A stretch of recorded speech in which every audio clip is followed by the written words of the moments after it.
भी ऑर्गेनाइजेशन के बारे में बात करें तो ये वैकेंसी इंडिया पोस्ट ऑफिस की तरफ से आती है। Department of post, India post office. यहाँ पर 3 तरह की पोस्टें होती हैं। पहली पोस्ट आपकी जीडीएस यानी मतलब एक ही पोस्ट होती है ग्रामीण डाक सेवक की, लेकिन ग्रामीण डाक सेवक के अंदर वैरायटी 3 तरह की होती है, लेवल भी कह सकते हैं, या 3 तरह की पोजीशन ऑफर की जाती है। मतलब एक हेड ऑफिस होता है, उसके अलावा गांव-गांव के अंदर जो है तो इसकी ब्रांच होती है, और ब्रांच में 3 तरह के एम्प्लॉय काम करते हैं, एक बीपीएम, एबीपीएम और एक डाक सेवक। बीपीएम सबसे हाई लेवल की पोस्ट है इनमें से।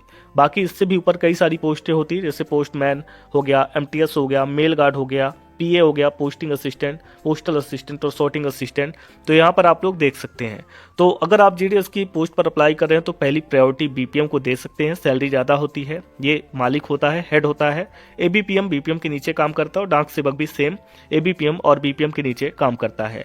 एबीपीएम और डाक सेवक के काम में बहुत ज़्यादा सिमिलरिटी देखने को मिलती है। क्वालिफिकेशन के बारे में बात करते हैं तो अभी तक इसके अंदर केवल 10th पास कैंडिडेट आवेदन करते हैं। इससे पहले जब वैकेंसियों में सुधार होने की पॉसिबिलिटीज थी तो ये था कि इस बार 10वीं को हटा के 12वीं कर देंगे, लेकिन चूंकि ये उस लेवल की पोजीशन नहीं है तो इसको 10th पास ही रखा गया है। बाकी जैसे पोस्टमैन और मेल गार्ड की पोस्ट होती है उसके लिए 12th पास क्वालिफिकेशन रखा गया है। उसके बाद यहाँ पर आपकी उम्र कम से कम 18 और अधिक से अधिक 40 की होनी चाहिए। ओबीसी में यही उम्र 18 से 43 और एससी एसटी में 45 साल तक रखी जाती है, क्योंकि ओबीसी को 3 और एससी एसटी को 5 साल की उम्र में छूट भी मिलती है। पोजीशन वही है। ग्रामीण डाक सेवक के अंडर में 3 तरह की post, BPM branch post master, ABPM assistant branch post master और एक डाक सेवक का। इनका मुख्य कार्य यही होता है कि सरकार द्वारा जो योजनाएं हैं यानी पोस्ट ऑफिस के अंदर जो आती हैं उनको जो है तो चलाना। जो भी काम पोस्ट ऑफिस के द्वारा, जैसे किसी का लेटर आ रहा है, किसी का मान लीजिए किसी ने इंश्योरेंस कराया है, डॉक्यूमेंट आ रहा है, उनको उनके तक पहुंचाना, ये सब काम होता है। आधार से जुड़ी सेवाएं भी प्रदान करते हैं। इसके अलावा जैसे सुकन्या समृद्धि योजना हो गई, ऐसे ही सरकार की कई सारी योजनाएं हैं उनको भी ये जारी रखते हैं। और अब तो पासपोर्ट वाला काम भी अंडर पोस्ट ऑफिस में ही होगा, यानी पोस्ट ऑफिस के अंडर में होगा, तो ये काम भी यही करेंगे। ऐसे छोटे मोटे बहुत सारे काम अभी भी इंडिया पोस्ट ऑफिस के जरिए होते हैं। ऑल इंडिया लेवल की जॉब होती है। आप किसी भी राज्य में रहते हैं आवेदन कर सकते हैं, अपने गांव की वैकेंसी के लिए, अपने जिले की वैकेंसी के लिए, अपने स्टेट राज्य की वैकेंसी के लिए। और अगर आप लोकल भाषा किसी राज्य की जानते हैं, आपके पास जानकारी है, आप बोल लेते हैं, तो आप किसी भी राज्य के लिए अप्लाई कर सकते हैं। महिला पुरुष दोनों इसके लिए आवेदन करते हैं और करते आ रहे हैं। 14 से लेकर 30,000 रुपए तक की सैलरी आपको अभी तक मिलती थी।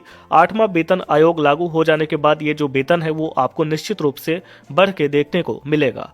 फॉर्म फीस वही 100 रुपए है जो अनरिजर्व कैटेगरी के कैंडिडेट हैं, जैसे जनरल, ओबीसी, ईडब्ल्यूएस। बाकी सभी कैंडिडेट बिल्कुल फ्री में आवेदन कर सकते हैं।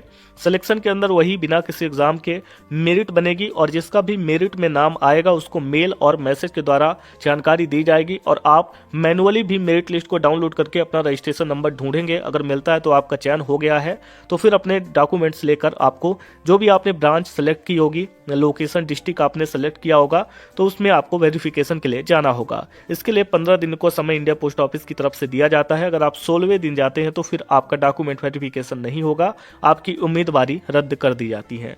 कुछ डॉक्यूमेंट है जैसे कास्ट सर्टिफिकेट, डोमिकल सर्टिफिकेट हो गया, Aadhaar card, ID proof, education certificate, इसी के साथ कंप्यूटर सर्टिफिकेट और मेडिकल सर्टिफिकेट भी आपको अपने पास रखना होता है। और मेडिकल सर्टिफिकेट गवर्नमेंट हॉस्पिटल का होना चाहिए, गवर्नमेंट डॉक्टर से बनवाया हुआ।